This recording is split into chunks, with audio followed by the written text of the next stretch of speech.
Today we are reading Miner's Safety Manual. A worn-out safety manual.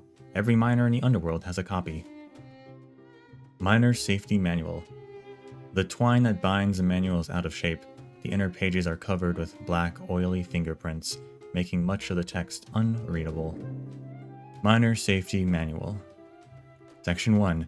Instructions for entering the mine shaft. Number 1. Before entering the mine shaft, make sure you are fully refreshed and feeling good. Consumption of food or drinks that may impair bodily functions are strictly prohibited. Number 2. Safely abide by the mine shaft entry inspection system. Subsection 1. When entering the mine shaft, a safety helmet and work clothes must be worn correctly. Subsection 2. Bring a miner's lamp and ensure that it has sufficient geomarrow reserves in it. Subsection 3. Bring the appropriate tools, materials, and maintenance parts. Subsection 4. Ensure your RAND counter is operating normally. Number 3. Attend the preparation meeting before starting each shift and pay attention to the work arrangements and safety precautions. Number 4. Be familiar with all safe exits, road signs, and disaster avoidance routes. Number 5. Be familiar with underground signals, safety signs, and the various facilities and equipment. Number 6. Be familiar with the signs of underground water leaks. If you notice any of the following phenomena, immediately notify the shift in charge to organize an evacuation. Subsection 1. The geomarrow veins turn dark and black. Subsection 2. The geomarrow temperature drops significantly. Subsection 3. Colorless droplets begin to form on the mine face, inner walls, or roof of the tunnel. Subsection 4. Increased water spraying from the roof of the tunnel or a water pressure head begins to form. Subsection 5. Humidity level at the mine face rises. Subsection 6. Harmful gas levels at the mine face rises. Subsection 7. You hear the sound of water running. Number 7. Be familiar with the standard operation method of the RAND counter. Pay attention to the radiation levels in the mine and carry out construction within a safe range. Number 8. Be familiar with the signs of geomarrow thermal reaction.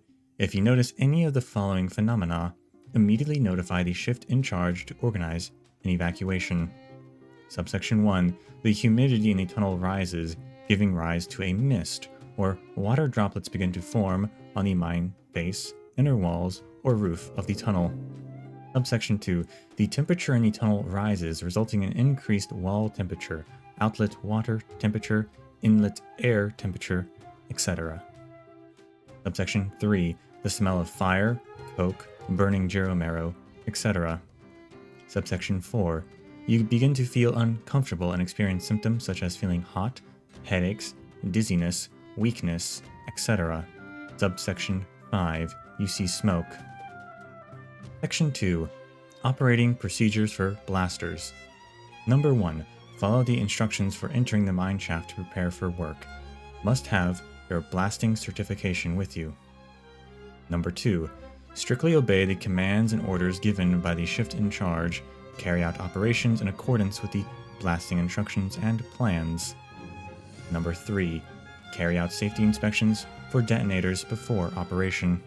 Number 4. Strictly follow the supervisor's instructions when placing charges. A wooden stick should be used when placing charges in the blast holes. Do not throw highly sensitive explosives or charge bags into the blast holes. Follow the standard operating procedures when loading charge bags to prevent subsequent charges from directly impacting the previous charge bag. Number 5. Striking or pressing on a stuck charge is strictly prohibited. Use a non-metal rod to dislodge the stuck charge instead. Number 6. If any cracks or holes are found during the charging process, the operation should be stopped and relevant personnel should be notified.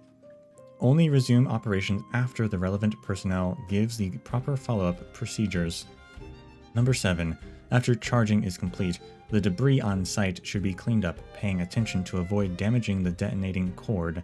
A specialist should be responsible for connecting the detonation network. Number 8. After the detonation network is assembled, the inspector should conduct a second round of inspection. Number 9. The detonation station should be set behind the bunker or outside the danger zone.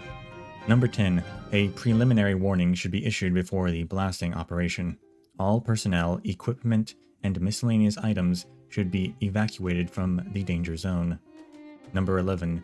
After confirming that the danger zone is clear, a detonation signal is issued and then the blasting operation can be carried out. Number 12. Entering the blasting site within 30 minutes after detonation is strictly prohibited. After 30 minutes, the shift in charge should enter the blasting site to check the situation. The warning can only be lifted after safety has been confirmed. Number 13. After the blasting operation is complete, all the explosive devices shall be counted and returned in strict accordance with the return process for explosive devices. An appropriate inventory shall be made. The following pages are stuck together for some reason, making it impossible to read further.